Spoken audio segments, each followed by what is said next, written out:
Si usted tiene una copota acá de capellán y usted dice, soy capellán, con una charolota acá, ¿verdad? Con eso usted charolea. A lo mejor usted quiere charolear con su cuenta de banco. Si yo aquí el que mueve los billetes en la iglesia soy yo, entonces decido yo. Usted quiere charolear con su intelecto. Saulo charoleaba con su intelecto. Saulo era inteligente. Saulo charoleaba de la escuela donde se había graduado. En el mejor instituto bíblico de aquellos tiempos, estudiado a los pies del maestro Gamaliel. Si alguien aquí sabe de Biblia, soy yo. Y quería charolear, amado hermano, con todo su intelecto y su conocimiento.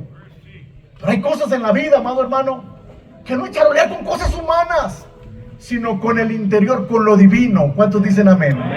Por que está uno, deja charolear con tus rollos y empieza, amado hermano, a vivir una vida espiritual.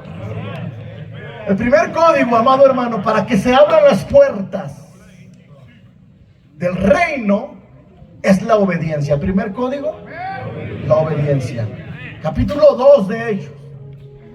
Dice que estaban los discípulos ahí, tenían el instituto bíblico, graduados por el maestro de maestros, Jesús de Nazaret, y estaban listos para predicar la palabra. Ellos conocían Biblia, conocían palabra, conocían, amado hermano, la unción que Dios les había dado. Pero el Señor les dice, ¿crees que estás listo? ¿Cómo no, Señor? Llevo dinero, llevo aljaba, voy preparado con mi bolsa. Le digo, no estás listo. Espérate. Porque yo necesito que para allá, cuando vayas al campo misionero, cuando vayas a la obra, cuando vayas al hospital, lleves algo más. No es simplemente cargar las llaves, sino saber los códigos. Y el primer código, amado hermano, en el pentecostalismo es la obediencia. ¿Por qué lo digo? Porque el Señor les dice a sus discípulos, crees que llevas todo, pero no llevas todo. Tienes que esperarte. Dice, espérate hasta ser revestido del Espíritu Santo. Y qué difícil es esperar. ¿Cuántos dicen amén? La obediencia. La obediencia, qué difícil es. Cuando el Señor te dice, espérate, qué difícil es esperar. Te desesperas. Y no, voy a trabajar extras. Y voy a ir el domingo a trabajar también. Porque esto no hay otra manera. Vieja, entonces, amorcito, vamos a darle duro con horas extras. Te desesperas. Hoy veo una iglesia desesperada en ocasiones. Se desespera. No sabe esperar. No sabe esperar. Cree que el Señor funciona con métodos humanos. Que es cuando usted quiera y de la manera que usted quiera. Quiere usted funcionar como si el Señor fuera el genio de la lámpara. Que cuando usted quiera frotarlo, Él va a salir y le va a decir, amado, ¿usted qué quiere? Espere. Espere. Espere el tiempo de Dios. Aprenda a esperar. Veo una novia desesperada. Jesús, amado hermano, en el Pentecostés, así lo ilustro yo, es cuando le da el anillo de compromiso a la iglesia y le dice, ¡hey! Iglesia hermosa, yo voy a venir por ti. Voy a venir por ti.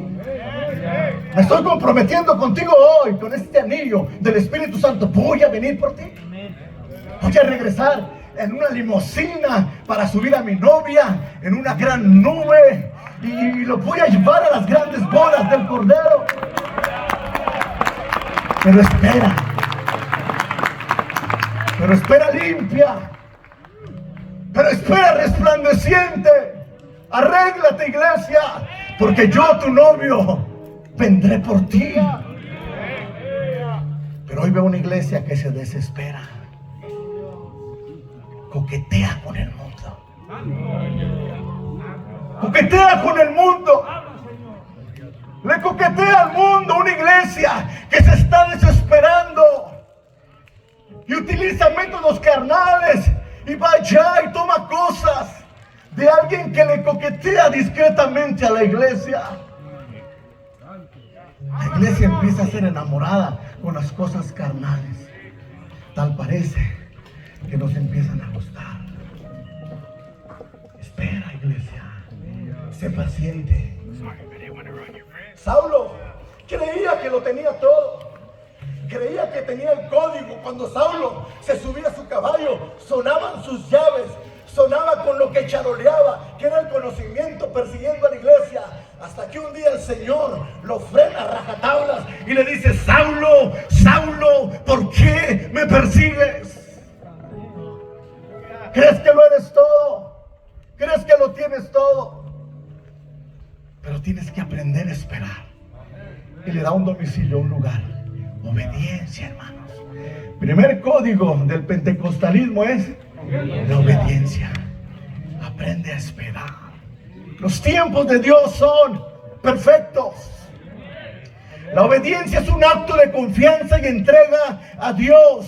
Jesús les ordena a sus discípulos que no se marchen de Jerusalén, sino que esperen la promesa del Espíritu Santo. Y esta obediencia fue crucial. Si ellos se fueran ido basados a su conocimiento, si ellos se fueran ido basados a lo que llevaban en su aljaba, entonces, amado hermano, no fueran recibido la promesa. Entonces, amado hermano, tú espérate acá en esta banca. Espera, porque tú viniste por tu promesa. Espera el tiempo de Dios, porque Dios hará la obra en ti, amado hermano. Hay circunstancias que no lo van a solucionar tus conocimientos. Hay problemas en la iglesia que no lo va a solucionar el estado de cuenta de la iglesia, sino va más allá. Necesitamos la activación de los dones. Necesitamos que el Espíritu Santo tome el control de nuestros labios en la predicación. Al diablo no se le asusta con homilética. Al diablo no se le asusta con hermenéutica. Al diablo no se le asusta con exegética. Al diablo, amado hermano, se le asusta en vez de homilética y unolética, hermenéutica, santidalética, exegética, obediencia dalética, hermanos. Son las herramientas y son los códigos que cuando el diablo ve estos códigos activados en ti, entonces huye, porque mayor es el que está en ti que el que está en el mundo. Activa tu código, sé obediente, no te desesperes.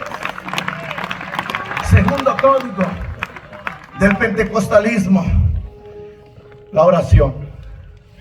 Orar es comunicarnos con Dios, y fue esencial antes del Pentecostés. Dice la Escritura que estaban todos orando. Y la oración, hermanos, es la comunicación de dos vías, tú y Dios. Lo que tú ores aquí se escucha allá, y cuando se escucha allá, desciende y se mueve acá. Si no se mueve acá, es porque tu oración no se escuchó allá. Orar no es repetir las mismas frases de siempre. Orar no es tener oratoria. Orar no es hacerlo homiléticamente. Orar es abrir tu corazón y que tu corazón hable por ti. Ora. Si hubo algo, un parteaguas en el día del Pentecostés, es que ellos sabían activar los códigos. Ellos sabían que cuando hay una iglesia de oración, hermanos, el Espíritu Santo de Dios se mueve. Si la iglesia ora, activa los dones. Y hemos desperdiciado el tiempo buscando métodos de crecimiento en Argentina. Vamos y buscamos los métodos de iglesias grandes que están creciendo, como si fuera lo esencial para nosotros. No estoy en contra de estos métodos, son buenos como herramientas. Pero el mejor método de crecimiento en la iglesia es la activación de los dones. ¿Quién no quiere estar en una iglesia que haya sanidades y milagros? Estos son los códigos, amado hermano, que tenemos que activar. La oración de la iglesia es importante. Pero hay una iglesia que no ha sabido esperar. No está orando. No está clamando. No está buscando. La Escritura dice: busca primero el reino de Dios y su justicia, y todo lo demás será añadido. Búscalo en oración. La oración, amado hermano, es la mejor adoración, el mejor cántico de la iglesia. El Señor, antes de ver una iglesia, amado hermano, cantando, la quiere orando. Antes de ver una iglesia predicando, la quiere orando. Antes de quiere ver una iglesia evangelizando, la quiere orando. Porque si no oramos, no tenemos, amado hermano, el código para ser usados por Dios. Código número 1, obediencia. Código número 2, oración. ¿Quieres saber el 3? El código número 3 que yo traigo para ti, amado hermano, es la unidad. Dice la palabra que Cuando estaban ellos ahí, dice la escritura, estaban unánimes juntos. Qué difícil es unirnos. Entre los mismos varones de la iglesia. Si uno, hermanos, el debate era el menú. No, que pollo, no, que carne. No, que carne, no, que verduras.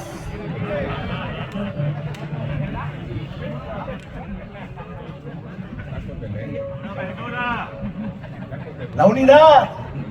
Tener el mismo pensamiento y el mismo fin, hermanos. Pero hoy, hermanos, aunque seamos la misma denominación, estamos desunidos a veces.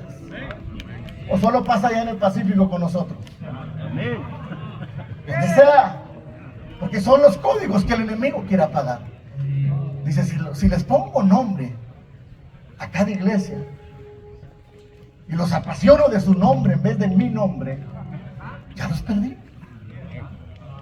Y dice el enemigo, ya los gané. El código es unidad. Y es Cristo Jesús. Y es Cristo Jesús. No hay otro nombre dado a los hombres en el cual podamos ser salvos, sino solamente Cristo Jesús. Cristo salva. Cristo sana. Cristo bautiza y Cristo viene pronto por su iglesia. No te desesperes, iglesia. Espera el tiempo. Y ha cumplido sus promesas, dijo el Señor, que enviaría a su Hijo. Nos cumplió esa promesa, envía a su Hijo a través de María. Una promesa más nos dice que también entregaría a su Hijo en una cruz por amor a la iglesia, y cumple su promesa, entrega a su Hijo en la cruz del Calvario. Y también nos promete, amado hermano, que su Hijo, aparte de entregarlo, moriría por su iglesia y resucitaría al tercer día. ¿Y saben qué, hermano? Cumplió su promesa. La tumba está vacía. Y como dijo el hermano, amado hermano, predicando en Texas, si cumplió esas tres promesas, hay una más que está por cumplirse. Si entregó a su Hijo, murió en la cruz y resucitó, también nos dio la promesa que regresaría por su iglesia. Así que espera firme en la promesa. El Señor viene pronto. El Señor no se tarda. Iglesia, santifícate. Iglesia, límpiate. Iglesia, entrégate al Señor, porque Él viene por su iglesia. Él viene pronto. Hay otro código más, hermanos, que quiero darte. Este código es importante, pero hay una diferencia. Pareciese ser que es el mismo código, el 2 y el 1, pero no lo es. En este código es importante entender que hay cosas que se oran y cosas que se claman. Hay diferencia. Porque para orar, hermanos, nos prestan el micrófono y oramos bien bonito. Sabemos orar, pero unos no saben clamar, saben orar, porque han tenido esa experiencia. Y Dios le ha dado esa destreza de hablar en público, saben orar, pero no saben clamar. Código 4, clama. Estaba Jeremías bien agüitado, pastor William. Disculpe la expresión, no sé si aquí se escucha esa expresión, ¿sí? Agüitadísimo ahí llorando, como siempre era bien llorón Jeremías. No es que clamaba, se quejaba de todo Jeremías. Se quejaba, ¿sabe por qué, hermano? Porque debería haber sido de la familia sacerdotal Jeremías. Venía de una familia sacerdotal. Debería de haber estado sentado allí enfrente. Nosotros allí en el distrito le llamamos HDM, y los hijos de ministros. Y siempre llegan a las convenciones y se sientan enfrente. Jeremías no debería de haber andado batallando. Jeremías tenía charola para estar sentado enfrente tranquilo, comiendo del templo. Pero el Señor lo saca de la familia sacerdotal y lo lleva al mundo profético. En crisis, en dificultades, los profetas no eran bien vistos, eran señalados, eran vituperiados, eran lastimados, eran heridos, eran perseguidos. Jeremías estaba en la cárcel por algo injustificable para él. Decía: Señor, tú me mandaste a predicar, tú me dijiste, predica que el reino será destruido, y por eso estoy en la cárcel. Jeremías estaba afligido por las familias que habían sido desoladas, Y ahí estaba Jeremías llorando y llorando y llorando. Y escucha la voz de Dios como siempre, Dios hablando a Jeremías. Y le dice, Jeremías, ¿por qué lloras? ¿Por qué te quejas? Dice, clama a mí y yo te voy a responder. Aleluya. Si tú clamas, Él responde. Porque al Señor le encanta el clamor de la iglesia. Jeremías sabía clamar, se lo olvidaba. Pero ahí estaba el Señor diciéndole, clama a mí y yo te voy a responder. Me encanta ver, hermano, con qué charoleaba David ese día. David era elegante, tenía el reino en sus manos, tenía poder, tenía posición. A veces charoleamos con la posición. Un día mi esposa me da una lección poderosa. Iba, hermano, rumbo a la iglesia. Llegué a la colonia de la iglesia y había un perro ahí, hermanos. Y no se movía, me frené en seco. No se movía. Y me bajé del carro y le dije al perro, ¡Chu! ¡Chu! ¡Ándale! Me volteó a ver el perro y me dijo, ¿tú qué traes? No se movió el perro. ¿Sabe qué hice? Me enojé. Casi lo maldigo como a la higuera. Le di de revés al carro y le saqué la vuelta al perro. Ese perro no se movió. Le dije a mi esposa. Y mi esposa dice, ha de ser presbítero del distrito. Yo le dije, yo soy un presbítero del distrito. Y me dice el Señor, que nunca se te olvide. Me dice el Señor a través de mi esposa así, que nunca se te olvide de dónde Dios te sacó. No charolees con tus posiciones. Si Dios te dio una posición es para servir, para postrarte en la tierra y decirle, Señor, de aquí tú me sacaste y de aquí yo no me muevo. Rendido a tus pies estoy.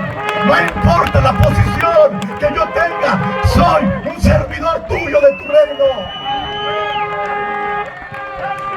Ahí estaba David charoleando con la posición. No entendía de código, se le olvidaba el código que Dios le había puesto en el corazón. Debería estar en la guerra ese día. Como los que están cocinando, deberían de estar acá guerreando con el sol. Cuando se van, cuando llegan allá, hablaron de ti allá el pastor. Y ahí estaba David. Y David ve una muchacha bien bonita, como las que llegan a veces el domingo a la iglesia, o las ven en el mall allá. Y David dice, hey, qué bonita está ella, ¿quién es?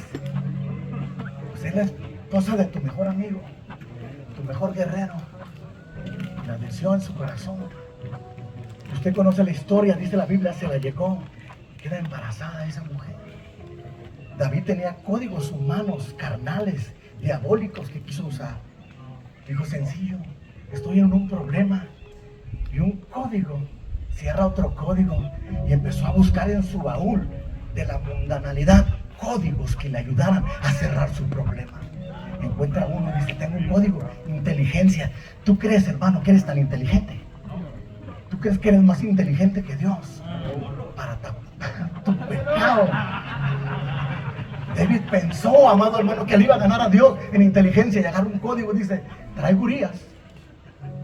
Y le digo, Urías, has peleado por mí en gran manera, has ganado batallas y te quiero premiar. Ve a tu casa y hay una gran fiesta. Disfruta a tu mujer. Códigos humanos, tratando de tapar el pecado, basándose en la posición, charoleando con renombre. Y ahí estaba el buen David pensando que Urías llegaría a su esposa, nacería el chamaco, y dijo, pues es de él. Punto final, se acabó. Pero no sabía la integridad de Urías. Él sí tenía códigos. Él sí tenía códigos. Y él dijo, mis códigos son integridad, son lealtad. Yo no puedo estar disfrutando a mi esposa mientras mis amigos mueren en batalla. Hermano David le dijo, rey mío, no me mandes allá, mándame al campo de batalla porque mi código está palpitando fuertemente. Mándame al campo de batalla. Urías va de nuevo al baúl de sus recuerdos y empieza a escarbar. Tengo un código más.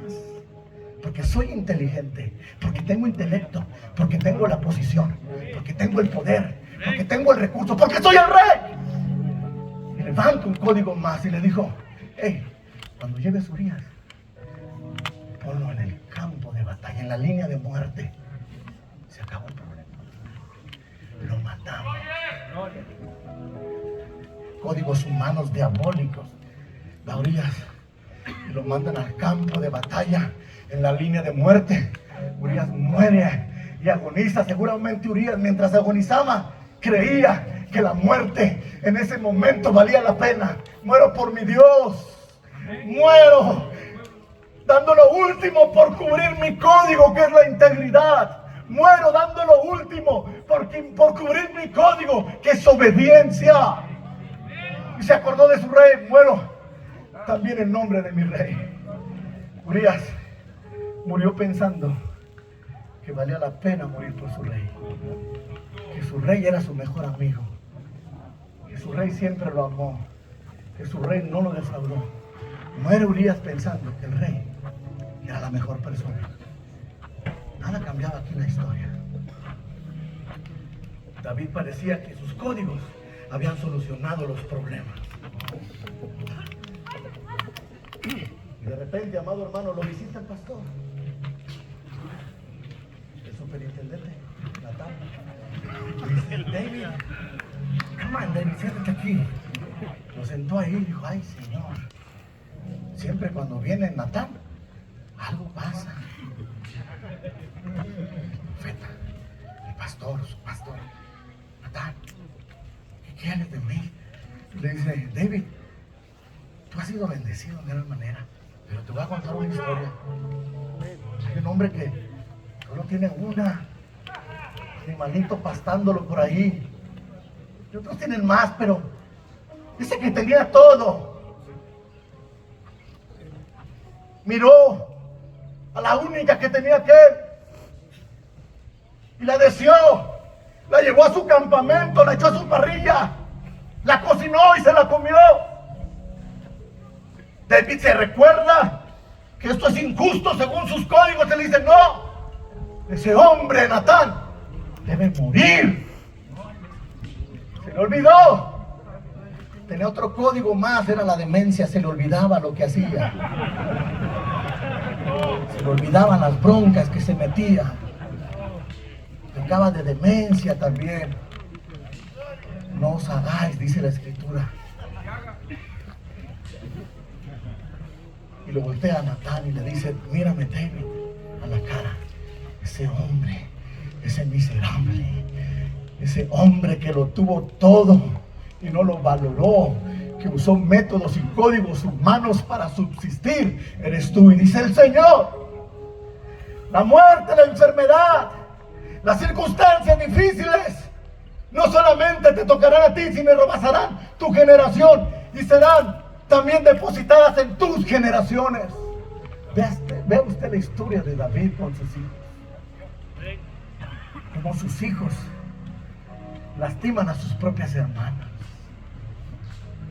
Códigos dañinos trascendiendo las generaciones para esos códigos que lastiman. David entendió, porque David era también, amado hermano, sensato. Fue un hombre de oración, fue un hombre de comunión con Dios, pero se le olvidó. Dice la Escritura que se cierra en un cuarto del desánimo.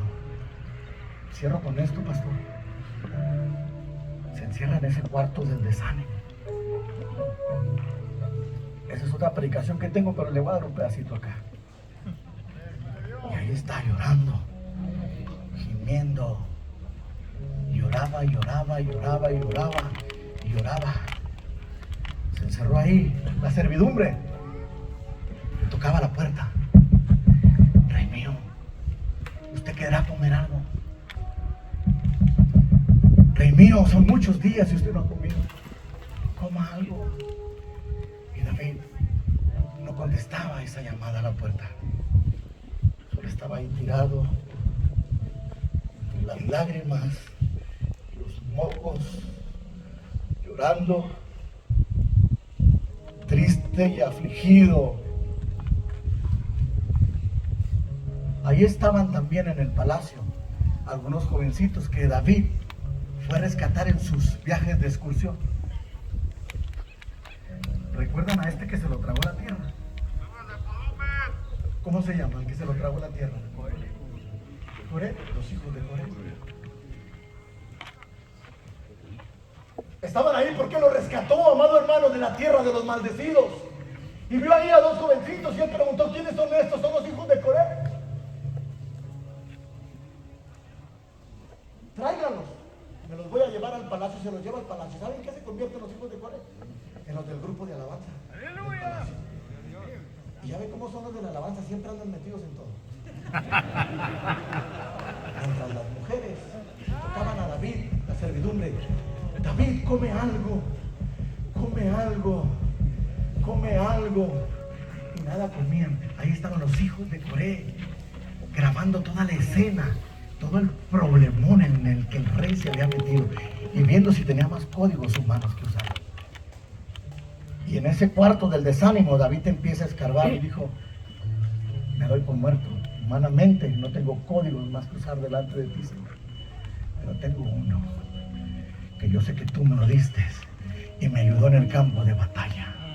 Me hizo lo que soy. Me hizo el hombre de conocimiento que soy, pero el pecado me ha contaminado. Empezó, amado hermano, a orar David, recordando de ese código espiritual que le había dado el Señor. Le dijo: David, cuando estés en pelea, cuando estés en batalla, este es tu código. Sácalo y búscame. Cuando tú sacas este código, yo llego y peleo por ti. Pero este código requiere obediencia. Este código no se abre solo, necesita 3 códigos más. Necesita oración. Necesita que te unas de nuevo a tu pueblo y empieces a tomar las cosas en serio, David, y que no los mandes a pelear, sino que pelees con ellos. No te llamé para ser ejecutivo, te llamé para pelear en el campo de batalla. Pelea con ellos. Y David, amado hermano, busca desesperadamente ese código. Ahí estaban la servidumbre afuera y los hijos de Coré.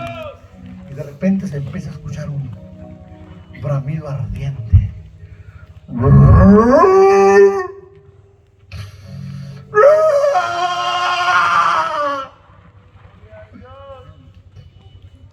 Como si estuviera encerrado un animal ahí. Y le dice un hijo de Coré al otro: ¿qué es eso? No sé, si oye como un venado de Bura, como un ciervo. Entonces escríbele ahí. Los músicos son muy creativos y empiezan a escribir canciones. Y empiezan a escribir un salmo extraordinario, los hijos de Coré. Escríbele. Y dile aquí: ¿qué escribo? ¿Qué escribo? Escribe: como el ciervo brama por las corrientes de las aguas, así clama por ti, oh Dios, el alma mía. Hermano, cuarto código: clama, clama, clama, y Él va a responder tu oración. Hay cosas que se oran, pero hay cosas que se claman. Si tú clamas, Él responde. No importa cuán hundido estés en tu pecado, clama, porque Él va a responder. La mujer le decía: come algo, rey mío, escríbele. Fueron mis lágrimas, mi pan de cada día, porque él no comía. Y de repente, amado hermano, el código se activa y se abre una vez la puerta. David brillaba. ¿Sabe qué? El código de su santidad se activó. Hermano, ¿quieres ponerte de pie en esta tarde? Pretendí irte bajando poco a poco con estos códigos. Yo quiero cerrar este momento, hermano, en el altar orando, porque si tú quieres activar los códigos, ven acá al altar conmigo. Ven al altar conmigo.